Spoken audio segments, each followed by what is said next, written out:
Want help to grow your business? Download BRiN, the world's first business advisor in your pocket. To find out more, visit BRiN.ai or search the App Store today.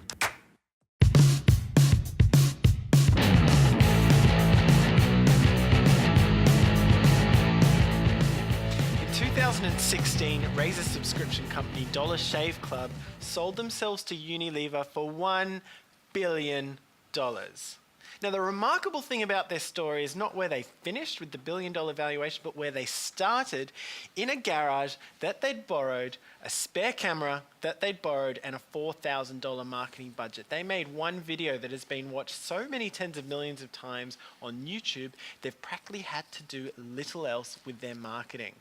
Hello and welcome to today's show. We are the Marketing Mavericks, and today we are looking at where to spend your marketing dollars. Now, joining me in this studio today is our special guest, Glenn Bartlett. Glenn, welcome to the show. Morning, Stones. Thanks for having me. Pleasure to have you. Glenn Bartlett is a head of strategy at a marketing and strategy consulting company called Step Change, which sits at the heart of strategy and creativity. So, Glenn, what's your role there? So I'm the head of strategy at Step Change. I work with up to 100 clients a year, helping them understand how they make the most from their marketing dollars and make the choices that are going to grow their business. Excellent. So marketing dollars, huh? I've got a couple of marketing dollars here. It's almost like we planned it. Almost. And you know what, I've got to be honest, for most of the businesses we come across, marketing budget, marketing dollars feels a little bit like this. And marketing in general feels like, okay, we've got a marketing budget. Let's see what lands. Oh. We actually got some back for once. And this is a remarkable thing about it, right? Because there's so many different ways you could spend your marketing dollars. The real question is, where do you actually start with your marketing spend, Glenn? Should we all go and make a viral video like Dollar Shave Club? Well, great question, Stones, and a good place to start, I think. I wouldn't start with a viral video. That's probably not the place to start at all. So going out to your agency or going to your designer and saying, create me a viral video, is like taking a ticket at the lottery or the races. The truth is, for every viral video like Dollar Shave Club that makes it, thousands fail. Right. And what we have is the survivorship bias kicking in. So that's where we just see those that make it, and then based on that, think that we should follow the same strategy as them. Creating great video is an important part of a marketing plan. It's not the be-all and end-all, though. Great. All right. So today, let's have a look at what is the be-all and end-all. We're going to look at some repeatable frameworks today. So we're going to look at how you can look at all your budget and what's going on with your business and your customers to start to work out where to focus. And it seems to come down to a couple of key areas and a model which you'll be sharing with us today called the Customer Journey Step-Through. So I'm excited about going deeper with you on that. So, all right, if we're not doing a viral video, where do we start? Yeah, great question, Stones. So there's a framework which I think is simple and instructive when it comes to this, and I call it RAMM. That's the acronym. It stands for Result, Audience, Message, Medium. And there it is. Here it is behind us. Asking for a viral video or starting from with a viral video is starting with the medium. What I'd suggest when we start looking at our marketing is start by asking for the result that we're after. If we can get clear there, then clear on our audience, then clear on our message, the medium kind of looks after itself oftentimes. Which is interesting because most people actually start with the medium. They say, let's do a brochure, let's do a billboard, let's get on social media. Yeah.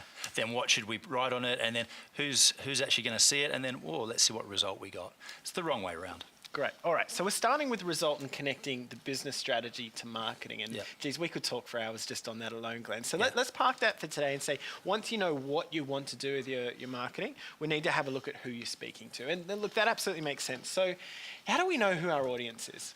Yep. So audience is the start point. We know what our result is. That's going to support our business objective. The thing with our marketing and our audience is that no consumers are created equal. They're all different.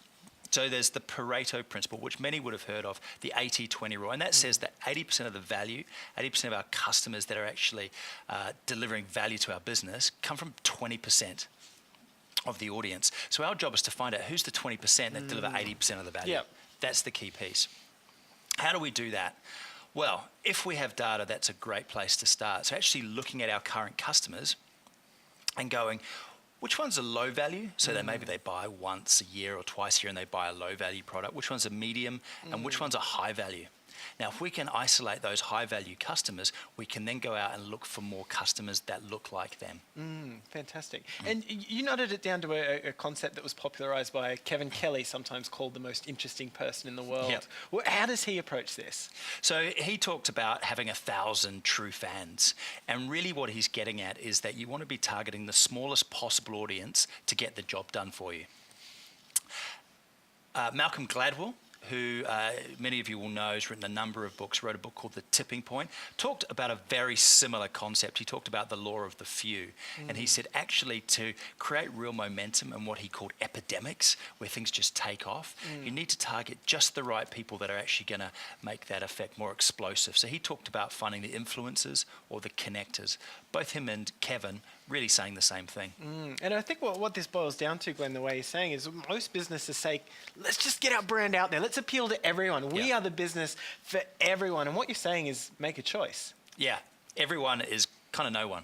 Great. So we need to be for someone. Okay, so let's stand for someone. Once you have that someone, what are we actually going to do with them to essentially grow the business? Yeah, so another thought when it comes to who we talk to is to understand that there's only really 4 ways we can grow a business. We can grow the market. Generally, that's just what a market leader would do. If you're Coca-Cola or you're Facebook, you look to grow the market. So that's getting more people. If you're a pool cleaner, getting more people to clean their pools, or more people with pools. Yeah, getting people who have pools to have cleaners, or to expand geographically, for example, so your market size is bigger. Right. Oftentimes, that's not an option for businesses. The next option is to steal share from someone else. So go to the pool cleaner down the road and try and take their customers. Start knocking off on them. neighbours' doors and get them to come to you. Yeah, and that's the predatory approach, which you discussed with Ashton in episode 1, which is to make sure that our messaging works for us. The other 2 ways, which I think are interesting when it comes to who we target, both focus on our current customers. Right. So the 2 other ways to grow the market, which are here, are to get our current customers to spend more. So what can we do to get them to buy something that's of higher value, or to get them to buy more often? And oftentimes that can be a more effective spend against them than to go out and acquire new customers altogether, because of a fundamental law of marketing, or a ratio, which we call 1-4-7. Great. So those who watched episode 1 would be well familiar with that. It's worth you recapping it for those who are new to the show. Yeah, so that says, look, if it costs $1 to keep a customer, costs $4 to upsell them or cross-sell them to something else, and $7 to acquire an entirely new customer. So we may as well make sure that we've exhausted our current customers before going out to the market. There's a big insight there, Glenn, really focusing with what you've got already before you go out looking for new ones, which is counterintuitive to what people think marketing is. So once someone's made that choice on how they're going to grow the business and who they're going to speak to, well, we've got to work out something to say to them. Yep. So what do we do around the message? Yeah, absolutely. So when we're spending money, we're spending it against an audience. We're also spending it against a message. What do we say to them? Well, there's lots I could say. To be honest, if you take my business, for example, I'd want to talk about how we're better than everyone else. Yep. I'd want to talk about the specialist activities we do. I could spend 20 minutes just listing the things we do for customers. So, great. Should I spend some money on all of them and get it all out there? What should I do? Yeah, and you see, in marketing, when it comes to our message, more is not more. Right. More is actually less, yeah? So you can only ever have 100% of a message. Now, you can have 100% of a message on one message, or you can split it 10 ways, in which case you've really got 10% of a message 10 times, which means we don't get the threshold effect. We don't cut through with something that people can remember. So when we're talking about creating a brochure, potentially a poster, something you'd stay at a conference, what you're getting at is make sure there's only one thing that you focus on. Yeah, and the great brands stand for one thing. You think of Volvo, stands for safety. Yeah. You look at Telstra, what's Telstra communicating? It's talking about its coverage, because that's where it's got its advantage. And that's where we focus our message links back again to episode 1, when we looked at how we craft that message to start with. And you've created this framework, Glenn, to actually bridge the things that we do between predatory marketing as a concept and how we choose which of the messages that we say. Can you talk us through how this works? Yeah, so look, here it is on screen behind us. It looks more complex than it is. It really asks 2 questions. It says, how important, that's what the x-axis there it says, how important is a certain feature or a certain message to our customers? Yeah. And then along the y-axis here, how different or how much of an advantage do we have on that thing?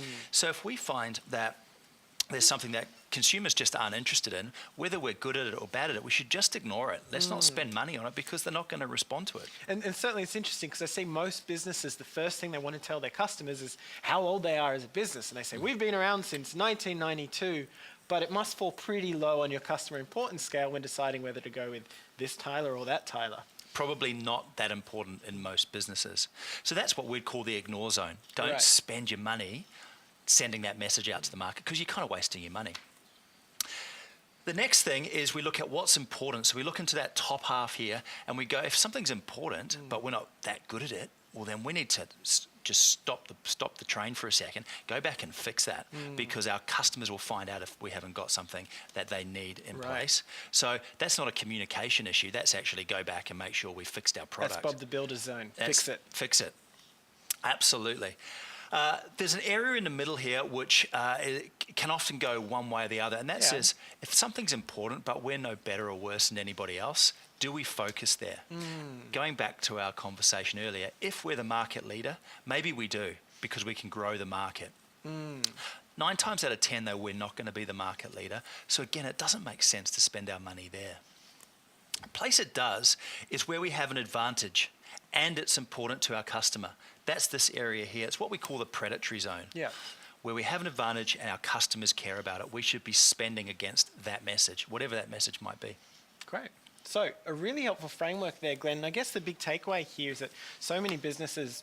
To continue enjoying this presentation, download BRiN, the world's first business advisor in your pocket.